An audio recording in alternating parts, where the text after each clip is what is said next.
Right, hello and welcome back. This is your boy Hank Hackerson with yet another episode of Hank Hacks Hackers. And today we are just continuing from our CompTIA PenTest Plus pathway. And this is going to be the Nmap Live Scan Host Discovery, which is a free room. It's another one of the great free rooms that are available through TryHackMe. So definitely go ahead and get yourself a membership if you don't already have one, or you could just try to do this on your own machine using Nmap. And if you have the subscription, but if you want to upgrade to a subscriber only or the paid subscription, there's the link in the description below that'll give you a discount on your membership, and you can use that to get into more of the advanced rooms and stuff like that. Make sure you like, subscribe, share, and turn on that notification bell so that you get notified the next time a video comes out in this pathway. And without further ado, we are going to jump into the introduction of the room. So, Nmap stands for Network Mapper, and it's actually one of the kind of foundational tools that if you learn how to use it, you can get a lot of good stuff, a lot of good information, a lot of good intelligence about the target and their network and the services that they run on their network and all of that good stuff. So some of the common questions that you can ask is which systems are up, or answer, I guess, which systems are up, what services are running on those systems. And in this room, we're going to be talking about these specific topics, which is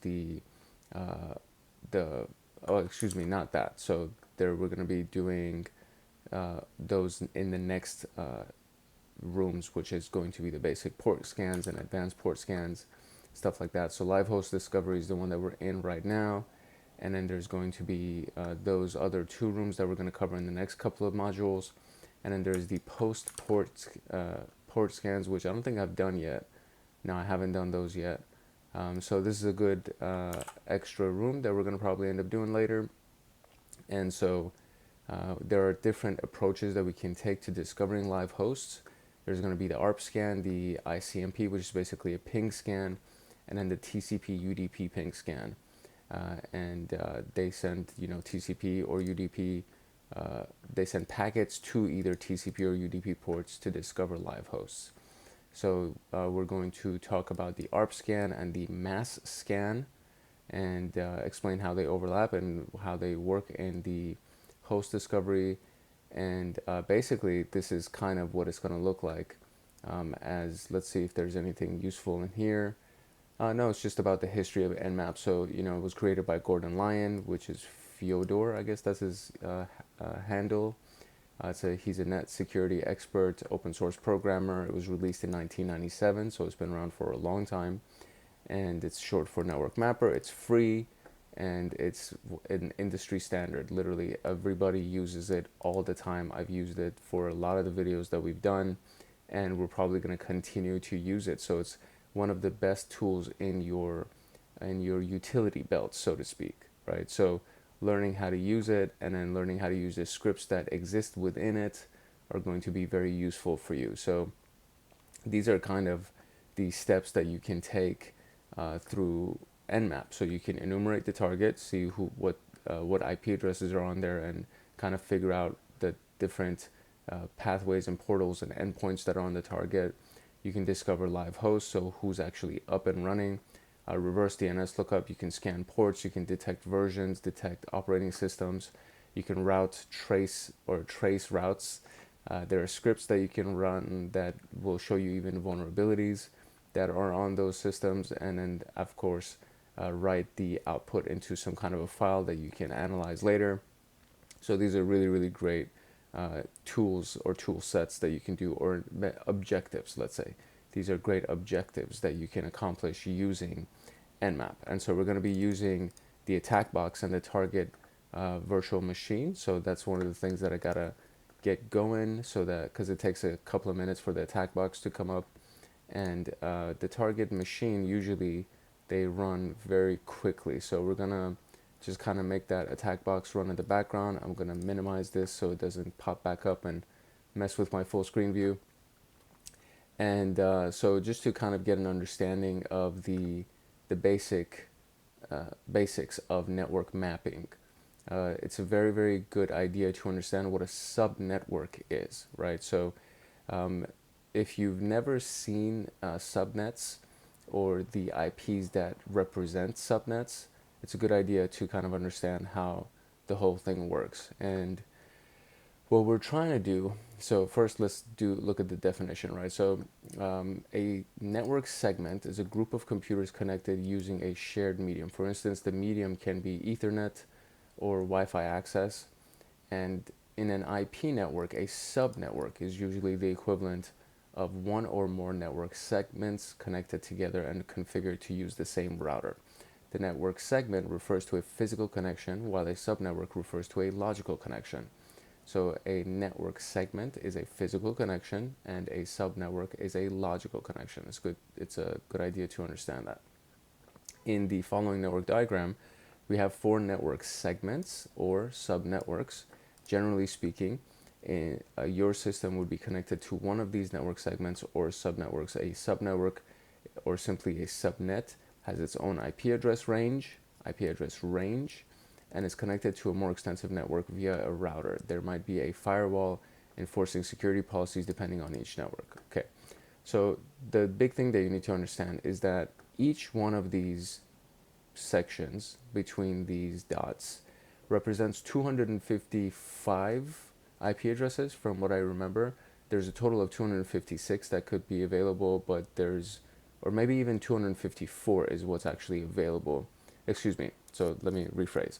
There's 256 total, but then the first and last addresses usually aren't used, typically from what I've been taught.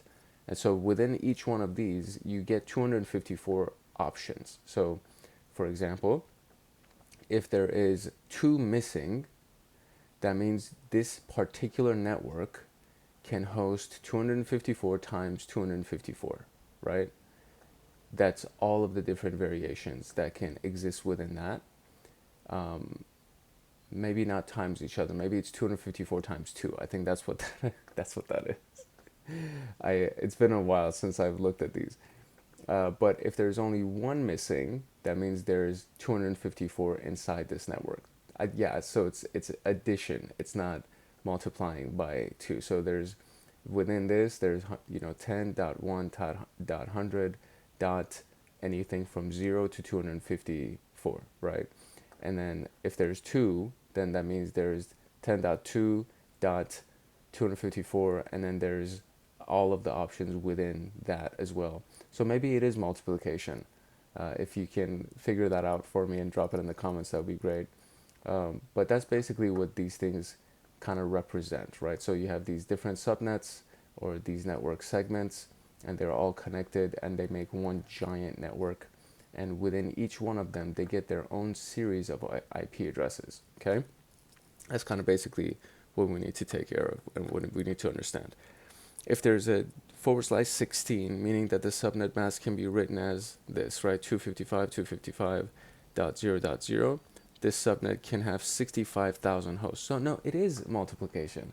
Then it is multiplication, because 255 and 255 multiplied by each other would end up giving us, and then I just got to verify this just for my own sanity here, is that, let's go to the desktop just so we can see this. 255 times 255 gives us 65,000. So that is multiplication. I knew I was right. So, okay, so that means that basically, right, so if it's giving you a 16, /16, that means that these two zeros right here can be any variety of IP addresses equaling a total of 65,000 options. So you can have 65,000 various IP addresses in a subnet that looks like this. And then whereas a /24 means that only the last 0 is available, which means that it can have around 250 hosts. So that's the really big thing that you need to kind of take away from this. And when you do a scan using Nmap, more often than not, if you're just going to leave if you're trying to scan a specific network to enumerate the network, you more often than not are going to do the /24 with an option that looks like this with the 0 missing. So you would be doing this 10 dot, so you would be doing 10.1.100.0 /24, and you're trying to enumerate all of the IPs that are on this network that fall within that last subnet, okay? You might want to refer to task 2 in Intro to LAN if you need to learn more about subnetting, and that's probably a really good idea as well. And is that a free room? Let's try to figure that out for you real quick.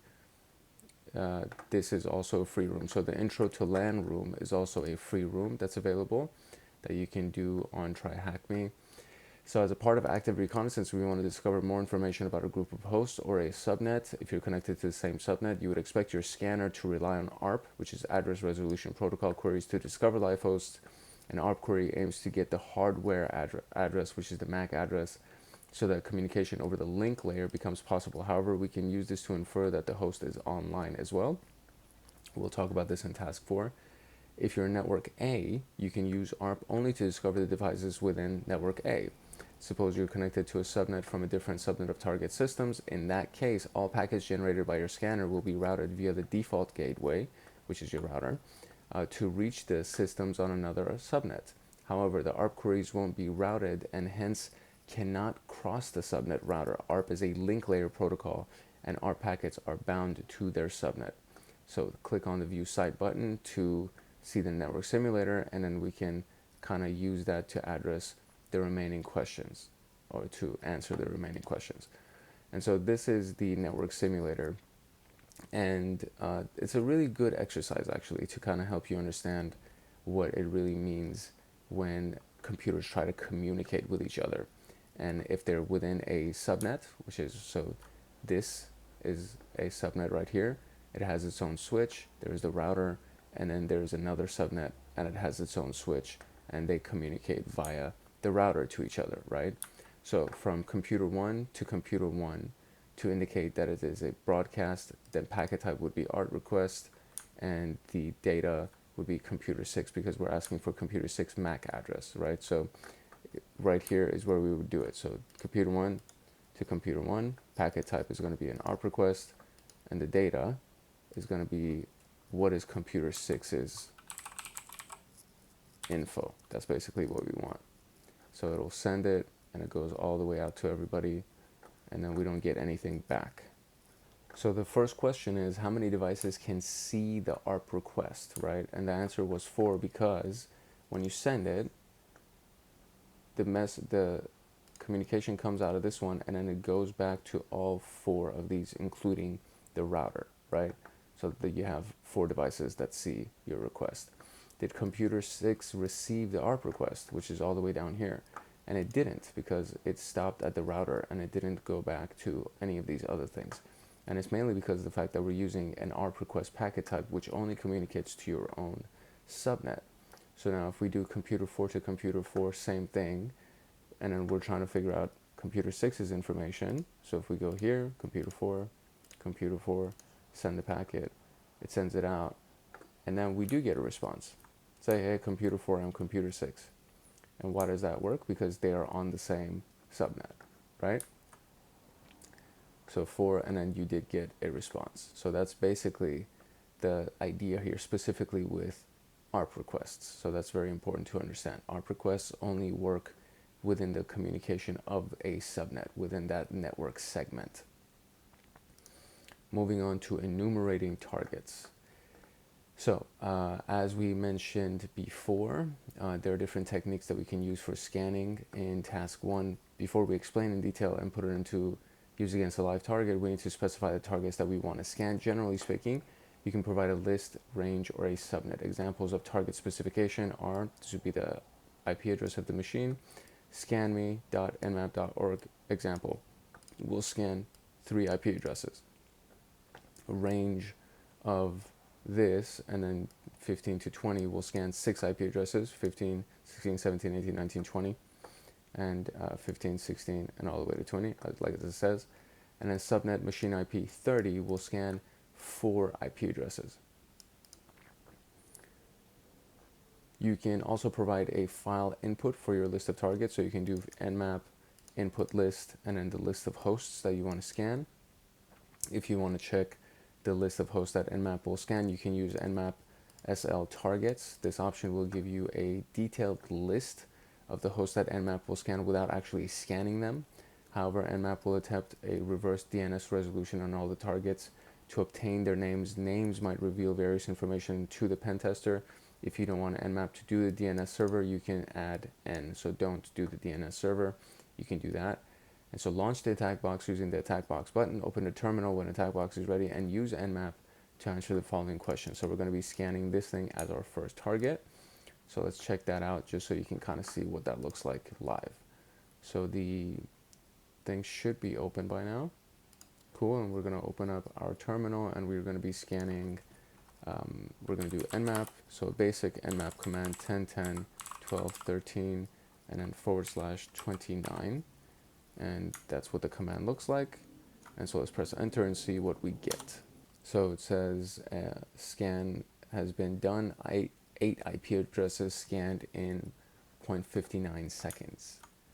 And so what is the first IP that Nmap would scan if you provided this? Okay, so I think we were actually supposed to use a different scan or a couple of different options with this so that we don't get just a basic output that it said Nmap is done and it scanned 8 IP addresses. So we're going to try that one more time. So it says Nmap SL for list and then don't use DNS, and we're going to try to do that same thing. And so there you go, it came back right away, and the first one would be 10.10.12.8, which is the first answer that we're looking for, and it didn't scan these. So it's important to understand that there was no scan because we just said list it, right? And so how many IP addresses would Nmap scan if you provide the following range, right? 10.10.0/255 and then 101-125. So it would be 0 to 255, which is 256, I want to say. And then there is, 25 here, so 101 to 25. So 256 times 25 would end up giving us, I believe, 640. What's happening here? Oh, zoom out. So 255 times 26. Ooh, 6630, and this says 6400. So what's the multiplication here? Oh, I guess we can run the full scan as well. I was trying to calculate it, but let's see. If we actually paste that and get a list, we got 6400 IP addresses that came back. So that's an easy way to calculate it as well if you don't want to rely on your laurels, which mine came up short by 10 IP addresses. So yeah, the SL command is very useful. So when you run Nmap SL/N just to remove the DNS option, but SL just does a list for you. And then you do Nmap SL and then run whatever the range is that you want to run, just so you can see what the potential options are and how many different IP addresses will show up in that range. Okay, so let's revisit the TCP IP layer shown in the figure. We'll leverage the protocol to do some live host scanning. And so from top to bottom, we can use ARP from the link layer, ICMP from network, TCP from transport, and UDP from transport. And so from the top to the bottom, I guess this means from 1 to 7 is what they're referring to. So 1 and 2 follow under the link layer, which is the physical layer and the data link layer. And so this is anything from the actual physical machine, the Ethernet, Wi-Fi, DSL, Bluetooth, all that stuff. 3 would be the network layer. So this is ICMP pinging, and this is IPv4, IPv6, ICMP, IPsec. And then number 4 is the transport layer. So this would be TCP and UDP. And then everything else under that falls under the application layer. So these are things that the actual application is using. For example, a web browser uses HTTP and HTTPS. A simple mail transfer protocol, POP3 is also for mail. All of these things are within the application layer, right? And so before we discuss how scanners can use each of these in detail, we need to review these 4 protocols. ARP has one purpose, sending a frame to the broadcast address on the network segment, and asking the computer with a specific IP address to respond by providing its hardware address, its MAC address. ICMP has many types of pings, and it uses type 8, which is the echo, and type 0, which is the echo reply. So ICMP is for pinging. That's a big thing that you need to understand. And so 8, which is the echo, which is it sends out something, and then type 0 is the reply that comes back. So it'll send out an echo. If there is a reply that comes back, you can say that the machine is up. If there is no reply that comes back, that means the machine is down. That's basically like a very big generalization. If you want to ping a system on the same subnet, an ARP query should precede the ICMP echo. Although TCP and UDP are transport layers for network scanning purposes, a scanner can send a specially crafted packet to common TCP UDP ports to check whether the target will respond. This method is efficient, especially when ICMP is blocked. And a lot of firewalls will technically block ICMP. So Windows Firewall by default will block ICMP pings. So when that doesn't work, you can do something called network scanning, and a scanner is a very specially crafted packet or sends a specially crafted packet to common UDP TCP ports to check whether or not the target will respond, if it's up, if it's filtered, meaning if it's going through a firewall, so on and so forth. So now we're going to go back to our view side button in task 2 and do a couple other stuff right here, just so we can see what goes on. So send a packet with the following from computer 1 to computer 3, and it's going to be a ping request. So computer 1, computer 3, and we're going to do a ping request and send that, and it responded, right? And so the response is right here.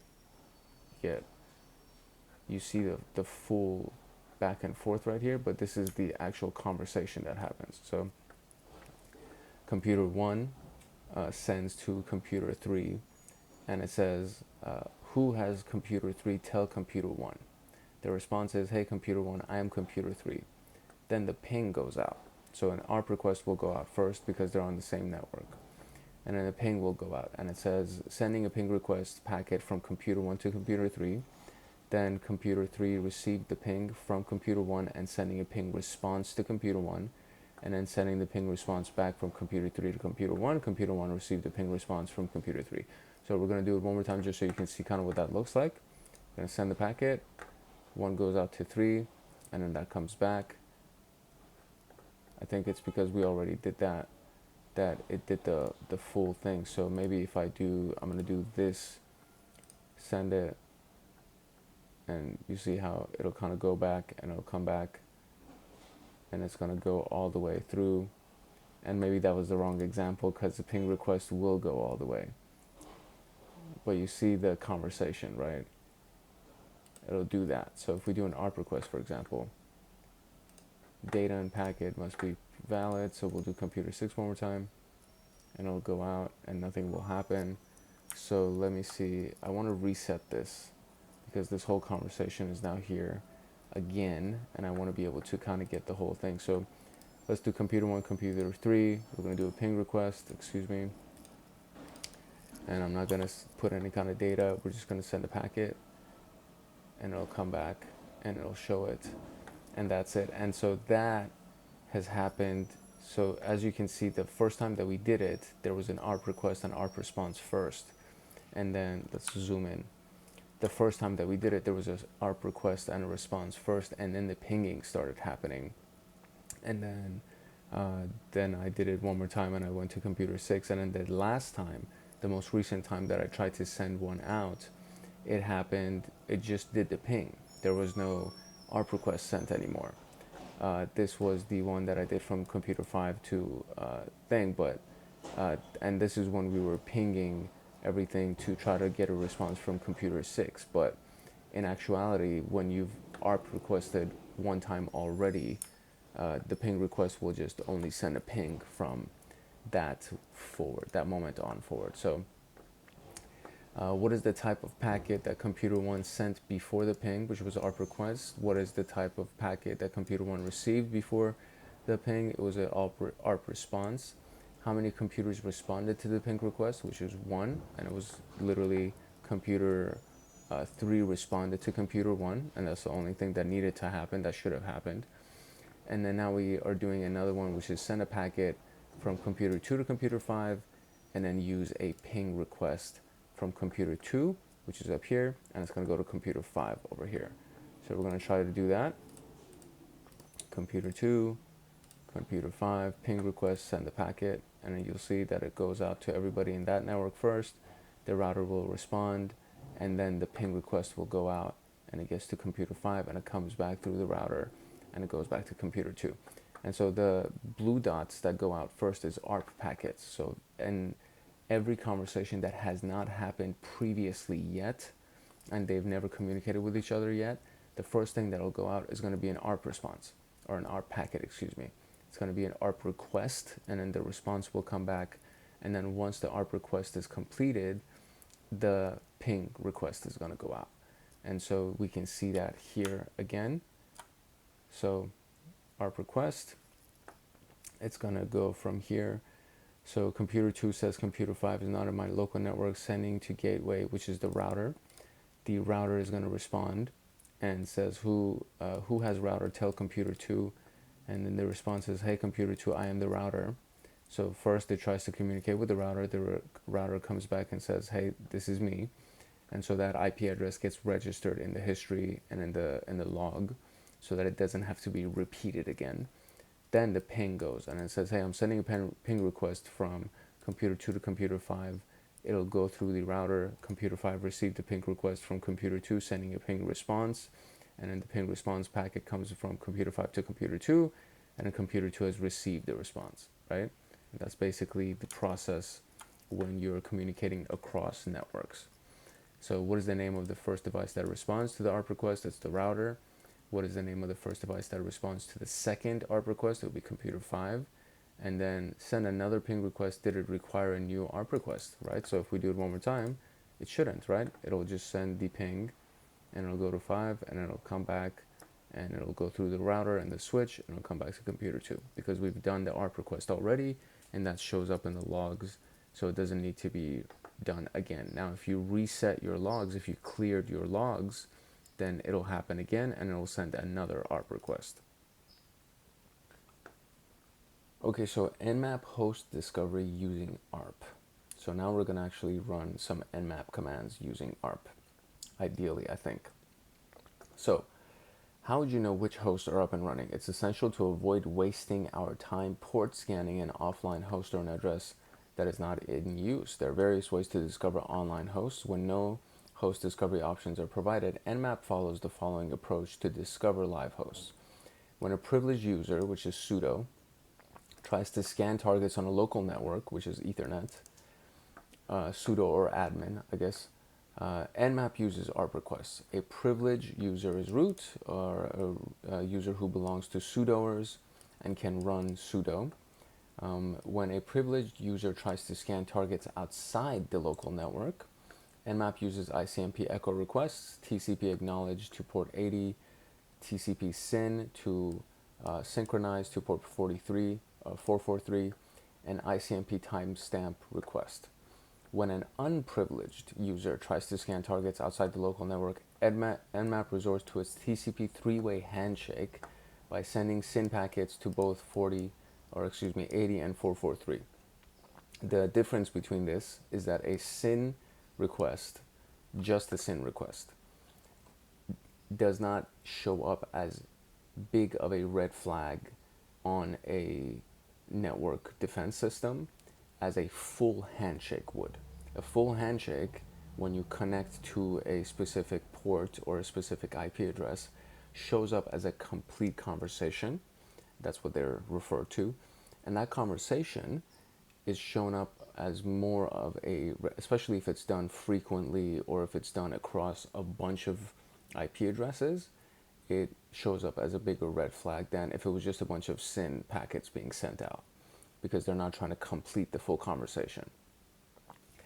Nmap by default uses a ping scan to find live hosts, then proceeds to live scan hosts only, or scan live hosts only. If you want to use Nmap to discover online hosts without port scanning the live systems, you can issue Nmap SN targets And let's dig deeper to gain an understanding of this.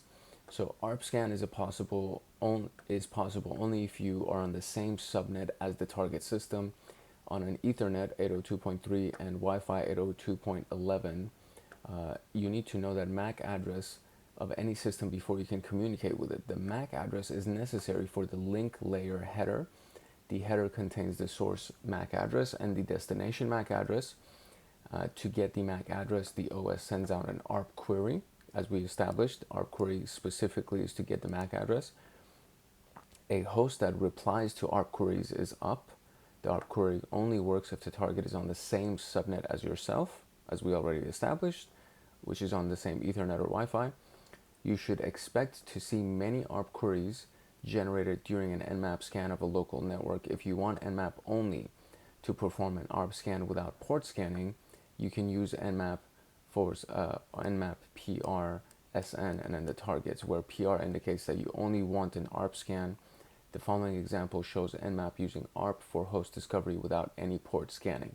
So we run Nmap PR SN because we don't want to do any port scanning, as we established right here. So if you want to do it without port scanning, you do SN.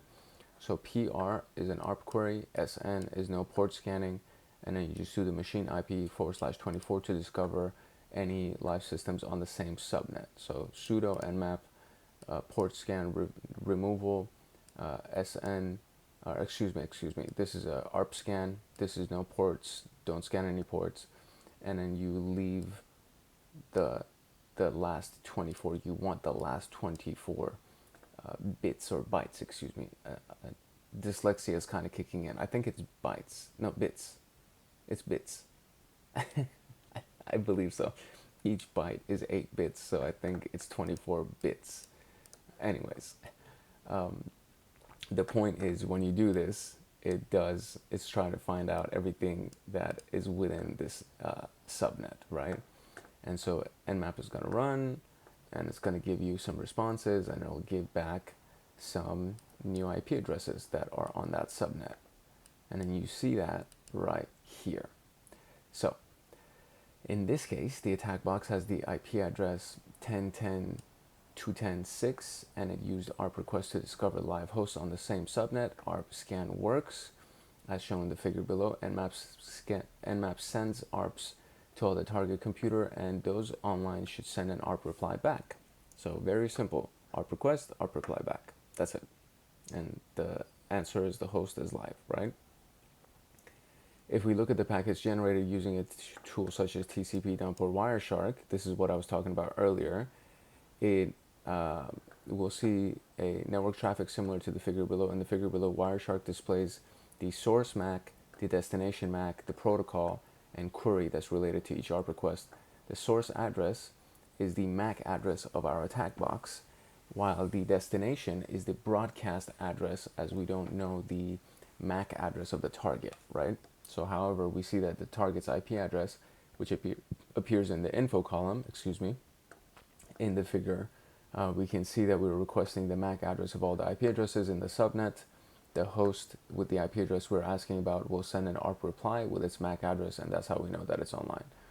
So source MAC address, this is what a MAC address looks like. The destination is a broadcast, is trying to go to everybody, and the protocol is an ARP. So who has this? Tell that. Who has that? Tell that. So it's asking for all of these IPs, and it's telling it, it's asking it to reply to this specific IP, and it's an ARP that's happening from this MAC address. And you can see how the IP addresses and MAC addresses look so different. And this is to not be confused with an IPv6 address, because IPv6 addresses kind of look like this. They look more like this than they do to this. So this is an IPv4 address. Anyways, I'm kind of digressing. So talking about ARP scans, we should mention a scanner built around ARP queries, which is ARP scan. It provides many options to customize your scan. Visit their wiki for more information. One popular choice is ARP scan local net or ARP scan L. This command will send ARP queries to all valid IP addresses on your local network. If your system has more than one interface and you're interested in discovering the live host on one of them, you can specify the interface using capital I. For instance, sudo arp scan I eth0, which is the kind of like the main interface, and we'll send ARP queries for all valid IPs on this interface. Note that ARP scan is not installed on the attack box, however it can be installed using that. In the example below, we scanned the subnet of attack box using ARP scan IP, the attack box IP 24, which we, since we ran the scan at a time frame close to the previous Nmap, we obtained the same 3 live targets. So we can do all of that in a little bit. I think it might tell us to do it.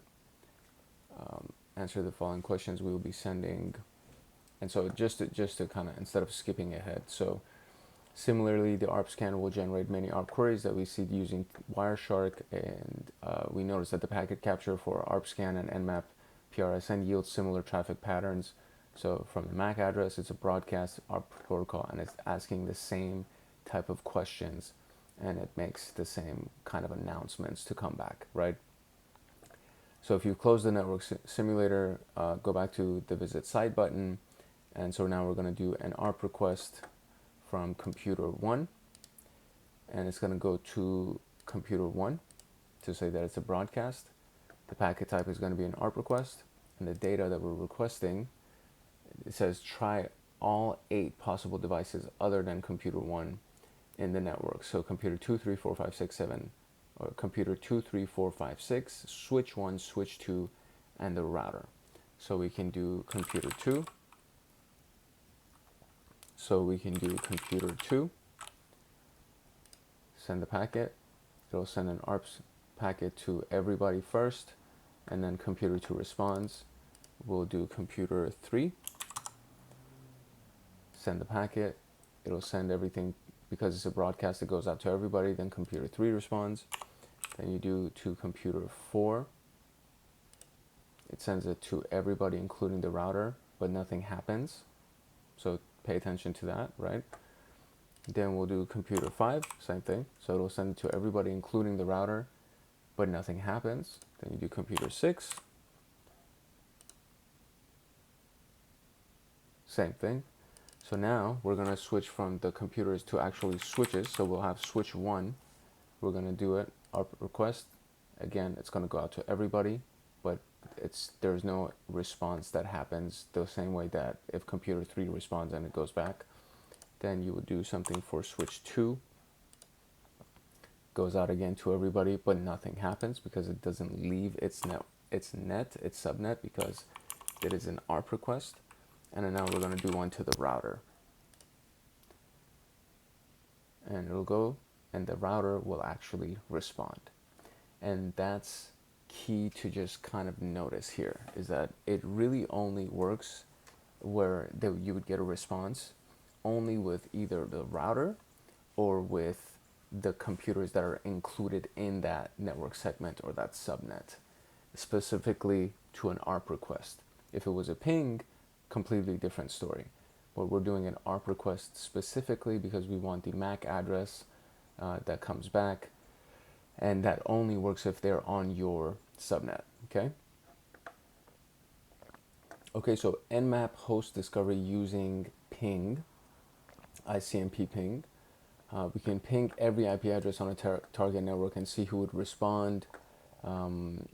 Simple, right? But it would be the most straightforward approach. It's not always reliable. Many firewalls block ICMP echo. New versions of MS Windows, we already talked about it. They block it by default, and ARP query will precede the ICMP request if your target is on your subnet. Just keep that in mind. To use ICMP echo to request live hosts, you just add PE, capital PE, to your Nmap scan, and do SN if you don't want to follow that with a port scan.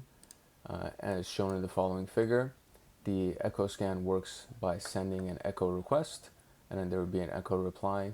Simple enough, right? In the example below, we scanned the target subnet using Nmap PE-SN, the IP. This scan will send echo packets to every IP address on the subnet. Again, we expect live host to reply. However, it's wise to remember that many firewalls block it, and the output below shows the result of scanning machines class C the virtual machines class C subnet using sudo nmap PESN machine IP 24 from the attack box. So I didn't run it last time in the last exercise, but let's actually run it this time just so you can kind of also see what the response looks like and what the response time looks like, so on and so forth. So we're going to do sudo nmap PE capital SN, and the capital and lowercase stuff actually does make a difference with Nmap because they represent different options.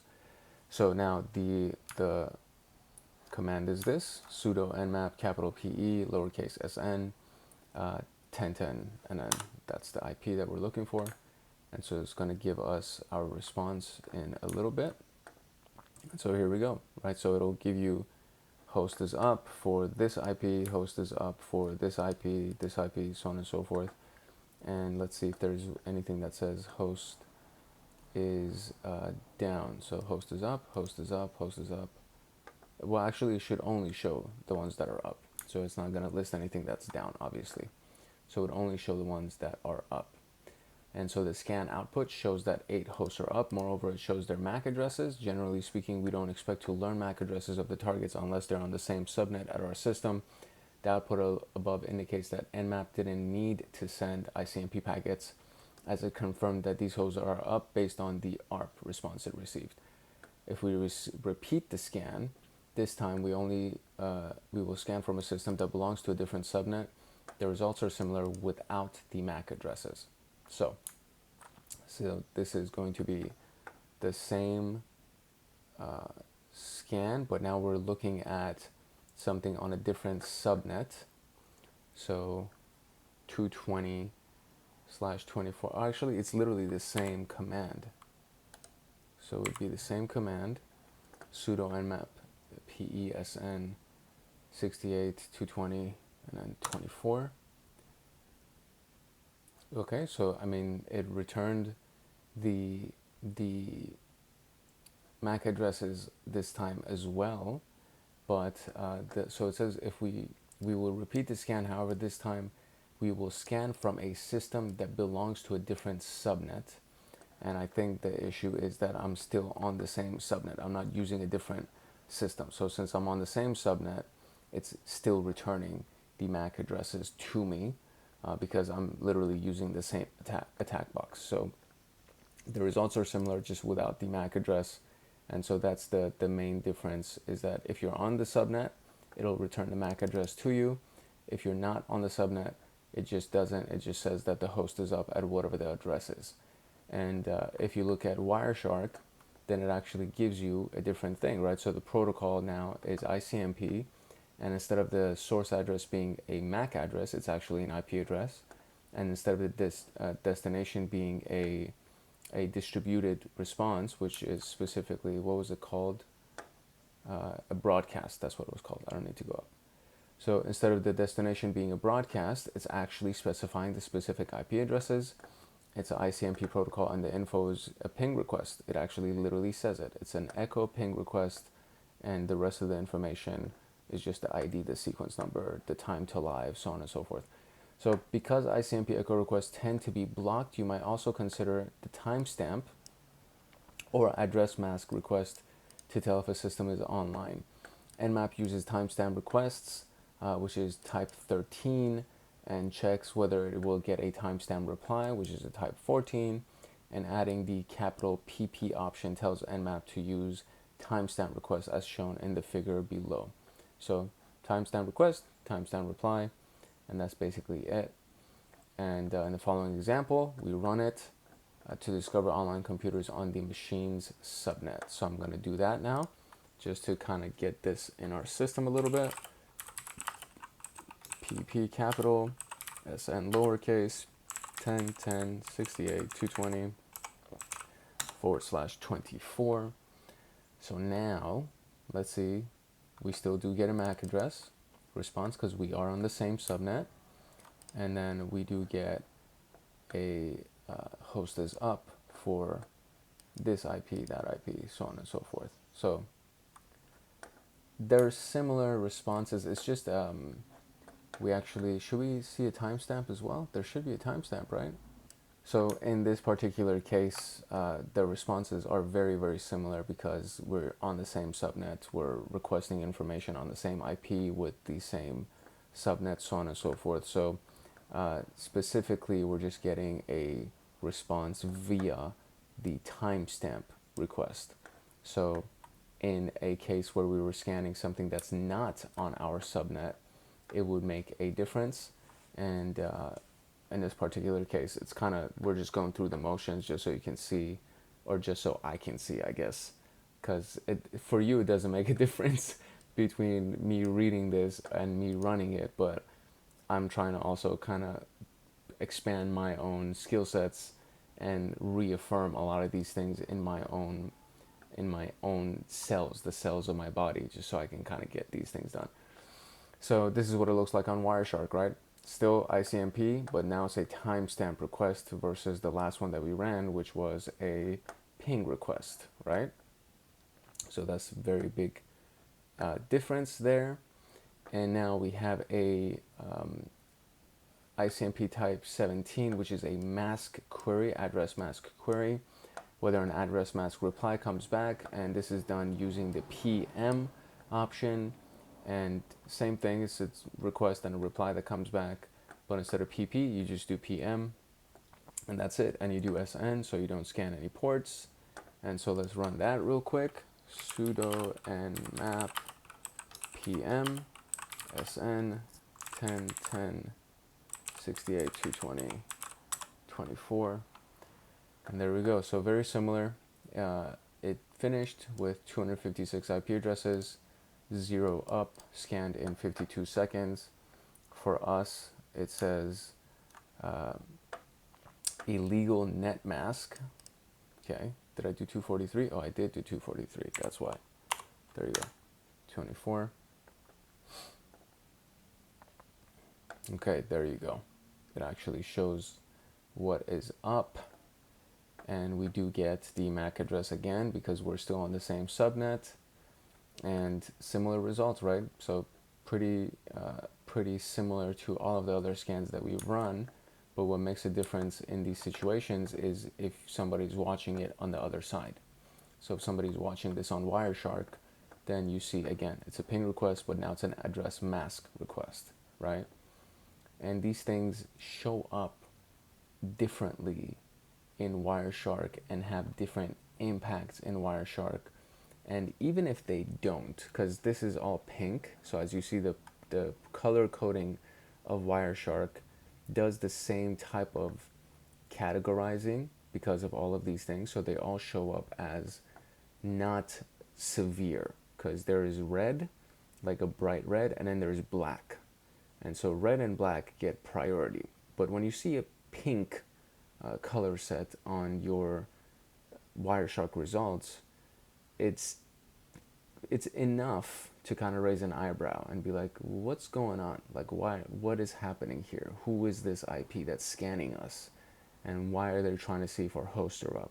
It may not get priority over a really big activity on Wireshark that would be categorized as, holy crap, somebody just actually got in the system, or they're actually exfiltrating data or something, because all of those things also show up.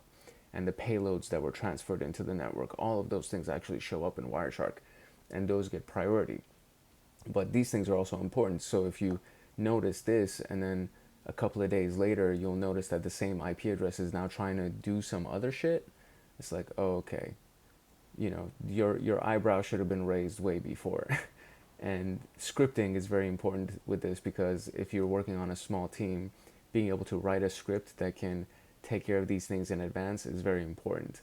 And understanding that, oh, the IP address that's pinging us could actually be one of our own employees that's trying to run an exercise, or they're trying to do a pen test or something.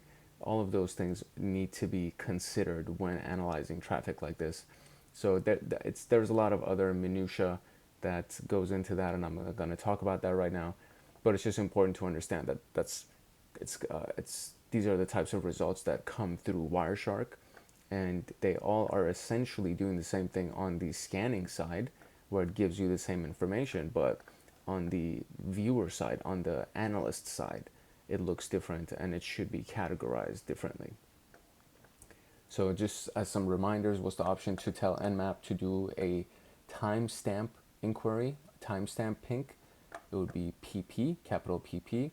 The option required to tell Nmap to do a address mask, so that would be PM, and the option to tell Nmap to do an echo, which is PE, right? So these are and they're all capitalized. So these are the different options. And then when you do SN, so lowercase sn, which is right here, it's telling Nmap, don't scan any ports. I just want you to tell me whether or not the host is up.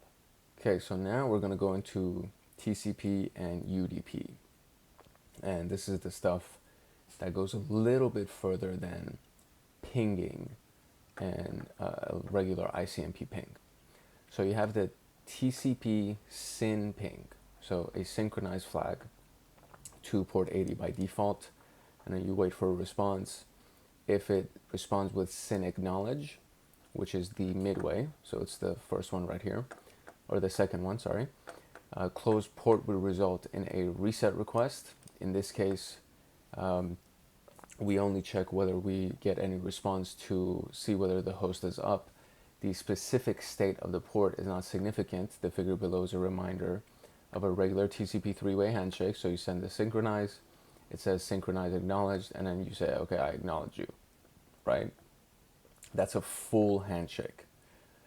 If you want Nmap to use TCP ping, you can do so via the PS option, followed by the port number, range, or list, or a combination of them. For example, PS21 will just scan 21, port 21. PS21 and 25 does all of those ports in between. And then 80.443 and 80.80 will just scan those three, right? So this is kind of commonsensical, so you understand if you separate them by commas, it's just doing those three ports. When you do a range like this with a dash, it's going to do everything including those two ports and everything in between, right? So root users and sudoers can send TCP SYN packets and don't need to complete the three-way handshake even if the port is open, as shown in the figure below. And so this is what happens as the final response, right? It'll send a SYN. This is gonna say, okay, SYN acknowledged, and instead of sending a completed, okay, I acknowledge you, it'll just say reset. It'll send a reset packet. We run this by doing PSSN because we don't want to do any ports, machine IP 24. And so in this particular case, let's do that. So we got sudo nmap PSSN 10 10 68 220 24. There you go.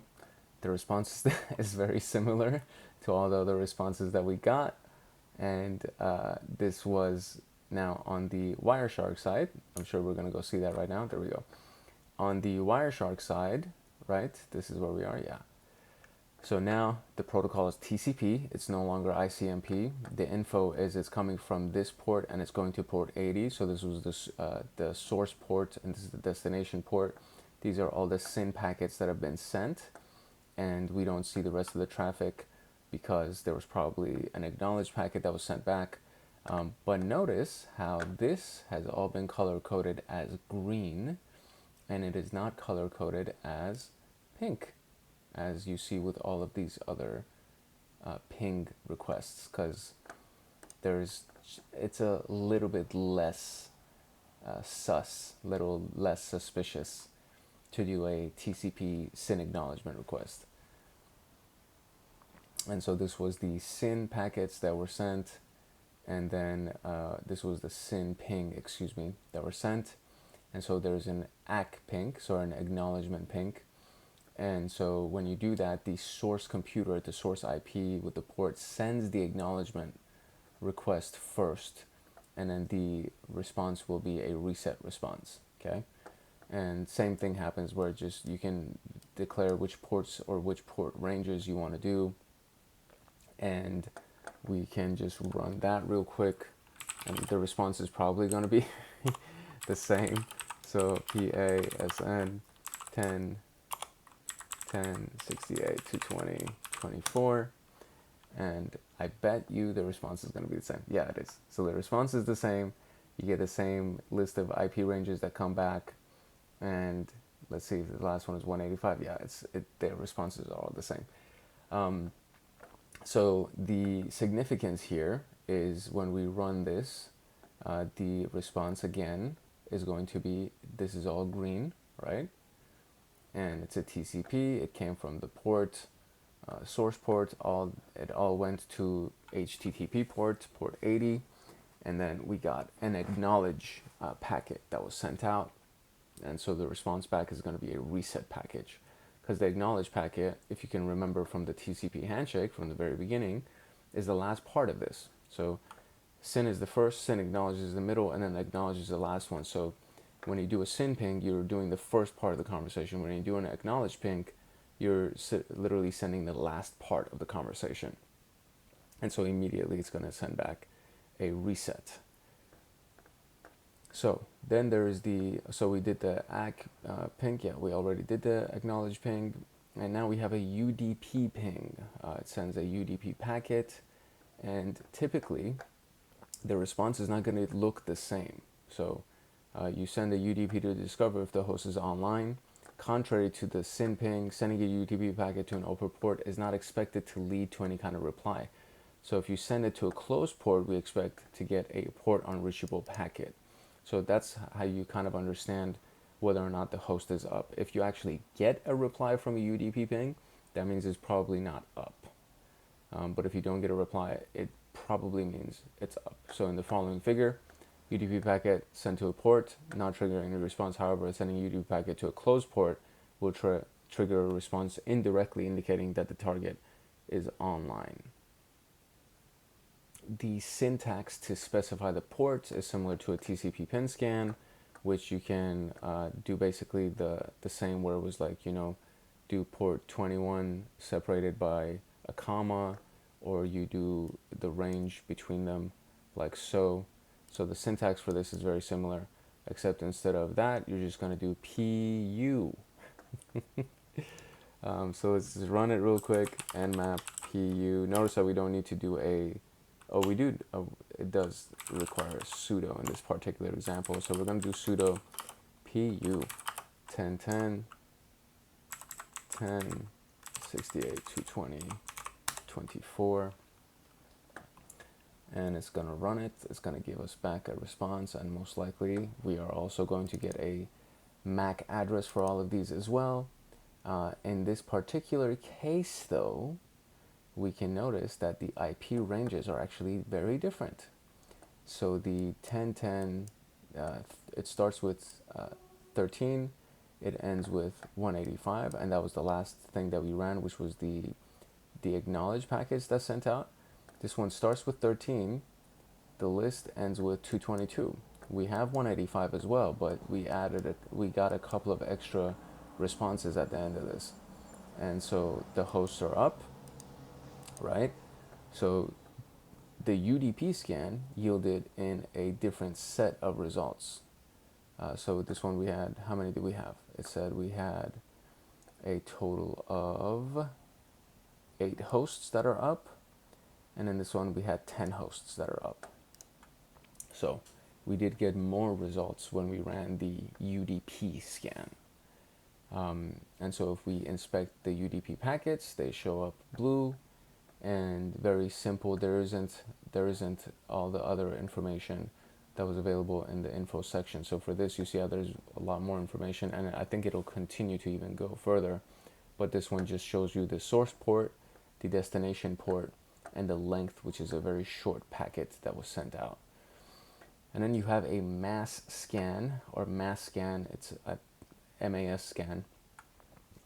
It's a similar approach to discover the available systems. However, to finish the network scan is quite aggressive with the rate of packets it generates.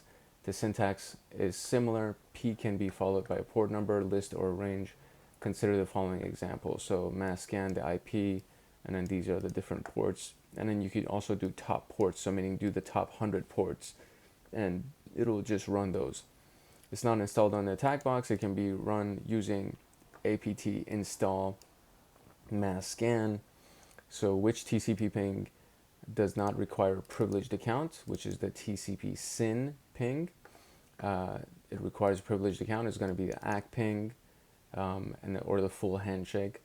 Or actually, it doesn't do a full handshake. When you do without the sudo, it does a full handshake. That's what it is. When you do without sudo, it does a full handshake. You can also do SYN without sudo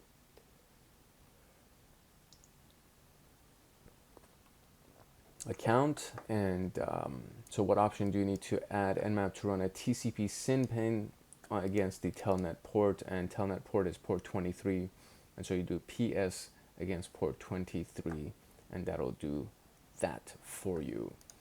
So now we're going to do a reverse DNS lookup real quick. So the default behavior is to use reverse DNS on online hosts. Because the host name can reveal a lot, this can be a helpful step. However, if you don't want to send such queries, you can do the N to skip this step. By default, Nmap will look up online hosts. However, you can use the option R to query the DNS server even for offline hosts. If you want to use a specific server, you can use the DNS server and then the name of the DNS server. We want Nmap to issue a reverse DNS lookup for all the possible hosts on a subnet. Hoping to get insights, what option would we add? Which would be right here.